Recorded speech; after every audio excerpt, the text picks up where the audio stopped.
আর এখানে আমাদের বুট মুডটা চেঞ্জ হয়ে UEFI হয়ে যাবে।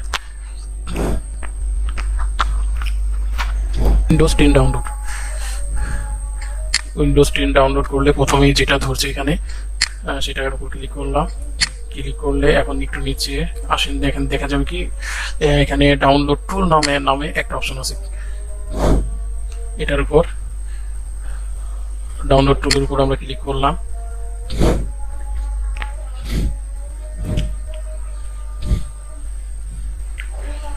আচ্ছা, এটা ইনস্টল হচ্ছে, দেখেন।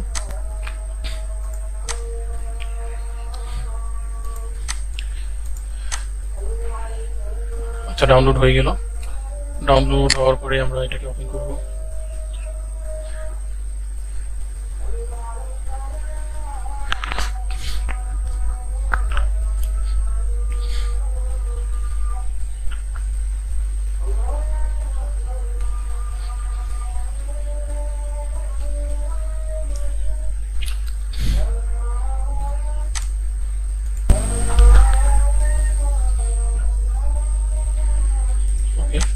এটা আসার পরে এখানে আপনাকে অ্যাকসেপ্ট করতে বলবে। আপনি ইচ্ছা করলে এগুলো করে নিতে পারেন।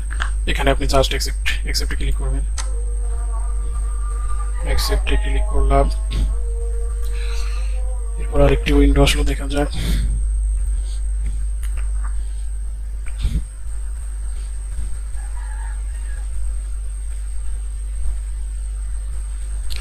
এখানে দেখেন দুইটা অপশন এসেছে, একটা হচ্ছে আপগ্রেড দি পিসি নাও। আমরা আসলে পিসিটা আপগ্রেড করবো না। এখানে দ্বিতীয়টা যেটা create installation media USB flash drive মানে হচ্ছে পেন ড্রাইভ যেটা, আর ডিভিডি আইসি ফাইল এটা তো আপনারা করতে পারেন, ডিভিডি তো করতে পারেন অথবা আইসি ফাইলও নিতে পারেন। যেহেতু আমরা পেন ড্রাইভের মাধ্যমে ইনস্টল করবো, এই কারণেই আমরা ইউএসবি ফ্ল্যাশ ড্রাইভ এটার মধ্যে এটা পড়ে, এর জন্য আমরা এটাতে টিক দেবো। নিচেরটাতে টিক দিলাম, তারপর নেক্সটে ক্লিক করলাম। এখন দেখেন এখানে আপনি ল্যাঙ্গুয়েজ এখান থেকে চেঞ্জ করতে পারেন, এডিশন ট্রেন করতে পারেন। আচ্ছা, আর্কিটেকচার, তারপর এখানে চেক বাটনটা তুলে দিলে হয়ে যাবে। মেইনলি আমরা একটি উইন্ডোজ দেওয়ার জন্য একটি বুটেবল পেন ড্রাইভ তৈরি করবো এখান থেকে। আচ্ছা, ভাষা আমরা উইন্ডোজ 10 রাখলাম। এখান থেকে আপনি 64, 32 বিট দুটি সিলেক্ট করতে পারবেন অথবা বোধ করতে পারেন। এখন নেক্সটে যাই। নেক্সটে গিয়ে যেহেতু আমি পেন ড্রাইভের মাধ্যমে বুটেবল একটি পেন ড্রাইভ তৈরি করবো, এই কারণে এখানে ইউএসবি ফ্ল্যাশ ড্রাইভ এটাই সিলেক্ট করতে হবে। আর যদি সিডিতে করতে চান তখন আপনাকে আইসি ফাইল করতে হবে। তাহলে আমরা ইউএসবি ফ্ল্যাশ ড্রাইভ এটাতে সিলেক্ট করলাম। তারপর নেক্সটে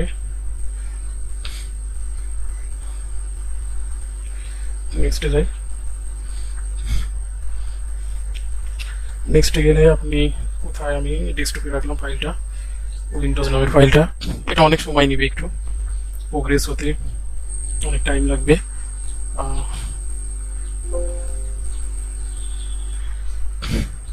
এখন আমরা যেটা করব, যে কোনো ব্রাউজারে rufus.io লিখে এন্টার দিব।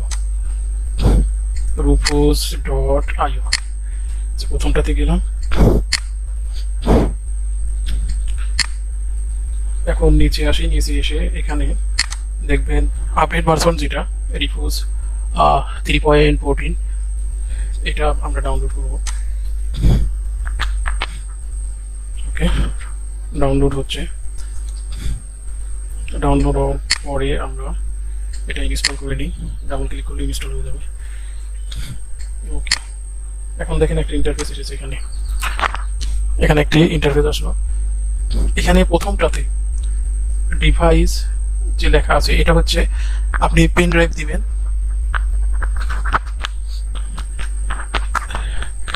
এখানে ডিভাইস অপশনটা হচ্ছে আপনার কম্পিউটারে পেন ড্রাইভটা দিবেন। পেন ড্রাইভ দিলে আপনার পেন ড্রাইভের নাম এখানে শো করবে, কিংবা এখানে আপনি একটা ক্লিক দিও আপনার যে ড্রাইভে পেন ড্রাইভ আছে সেটা আপনি সিলেক্ট করে দিতে পারবেন। তারপর বুট সিলেকশনটা এখানে হচ্ছে ডিস্ক অর আইসি ইমেজ। অবশ্যই আমরা যেটা এখানে ডাউনলোড করেছি উইন্ডোজ 10 সেটা অবশ্যই ডিস্ক অর আইসি ইমেজ। এরপর এখানে সিলেক্টে ক্লিক করবেন। সিলেক্টে ক্লিক করলে আমরা যে ফাইলটা রেখেছি এখানে উইন্ডোজ ফাইলটা সেটা দেখিয়ে দিবেন। চলুন দেখা যাক কিভাবে সেটা করা হয়েছিল। হ্যাঁ, এটা আমরা পেন ড্রাইভ কোথায় আছে সেটা আমরা দেখিয়ে দিলাম। এফ ড্রাইভে ছিল এটা। তারপর ডিস্ক অর আইসি ইমেজ এটা আমরা সেম রেখে দিয়েছি, এখানে কোনো চেঞ্জ করবো না। তারপর সিলেক্ট হবে এটা, এখানে টেক্সটিং হেড, এখানে কোনো কাজ করার দরকার নেই। আমরা সরাসরি যাব হচ্ছে এখান থেকে উইন্ডোজটা, এই ফাইলটা এখানে সিলেক্টের মাধ্যমে দেখিয়ে দেবো। তাহলে চলুন সিলেক্টে ক্লিক করি, সিলেক্টে ক্লিক করলাম। এখন উইন্ডোজ ফাইলটা আমি রেখেছি কোথায়, ডেস্কটপে। সিলেক্টে ক্লিক করলাম, এটা রেখেছি কোথায়, ডেস্কটপে রেখেছি। উইন্ডোজ আইওএস ফাইলটা আমি দেখিয়ে দিলাম। ওকে, এখানে খেলা, এখানেই খেলা। এখানে দেখেন এই যে পার্টিশন স্কিম, তার মানে পার্টিশন সিস্টেমটা জিপিটি। দেখেন এখানে জিপিটি দিলে অটোমেটিক ওয়াইএফআই, এটা নন সিএসএম, এটা আপনাদের মনে রাখতে হবে যখন আমরা বায়োসে যাব। এই জন্য তখন আমাদেরকে সিএসএম এই মোডটা ডিসেবল করে দিতে হবে। আচ্ছা, আমরা আরেকটু দেখি, ভিডিওটা চালু করে। আচ্ছা, স্ট্যান্ডার্ড উইন্ডোজ ইনস্টলেশন এটা করতে হবে, এখানে এটা সিলেক্ট করতে হবে, স্ট্যান্ডার্ড উইন্ডোজ ইনস্টলেশন। ওকে,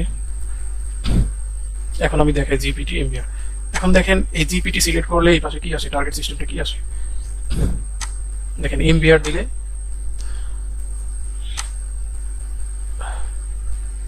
দেখেন বায়োস সিএসএম এর কথা বলে, তার মানে লিগাসির কথা বলছে। আর জিপিটি সিলেক্ট করলে কি হয় দেখি, জিপিটি সিলেক্ট করার সাথে সাথে দেখেন ইওয়াইএফআই নন সিএসএম এটা হয়ে গেছে। তার মানে হচ্ছে আমরা যে বুটটা তৈরি করছি এটা হচ্ছে ডিরেক্টলি পার্টিশন স্টাইল হবে জিপিটি, আর যার বায়োস মোড অটোমেটিক হয়ে যাবে ওয়াইএফআই। ওকে,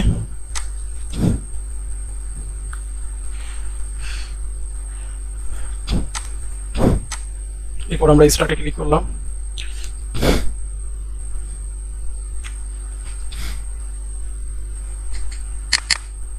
এখন দেখি আমাদের পেন ড্রাইভে এইরকম দেখেন সেটআপ বুট এরকম ফাইল তৈরি হবে। এখন